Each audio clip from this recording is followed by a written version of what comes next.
இல்லை என்ன பண்றா? இங்க எங்க ஊர்ல நல்ல மழை பெய்யுது, அதனால வேலை வெட்டி இல்ல, கொத்தனார் வேலை இல்லாம போச்சு. மண் அள்ள முடிய மாட்டேங்குது, ஈரமா இருக்கு. செங்கல் சமக்க முடிய மாட்டேங்குது.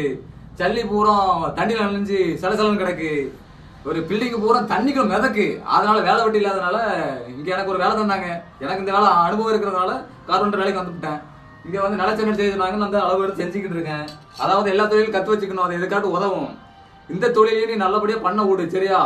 அதுக்காண்டி எங்க வீட்டுல வந்து நிலக்கால் விடணும், அதனால முருங்கை மரத்துல நிலக்கதை செஞ்சு தாங்கன்னு சொல்லக்கூடாது. பப்பாளி மரத்துல ஜன்னல் செஞ்சுதான்னு சொல்லக்கூடாது. அதே மாதிரி பாகுது இந்த மரம் வாடாச்சி மரத்துல வந்து நீ கதவு செஞ்சு தாங்க, டோர் செஞ்சு வந்து இன்பம் பண்ணாத. அப்புறம் நல்ல உளிய வச்சிருக்கேன் கண்ணா, நடு உச்சில இறக்கிடும் சக்குன்னு. அதனால ஒழுங்கா இருந்துக்கு வா, உனக்கு அந்த தொழிலை கத்தாரன். அந்த மிஷினை எடு, அந்த பழைய சக்கை எடு, இதான் ஆணி எல்லாம் எடுத்துக்க, ஸ்பேனர்லாம் எடுத்து வச்சுக்க. இந்த சுத்தியல் இதான் நம்ம ஆயுதம், இதான் நம்ம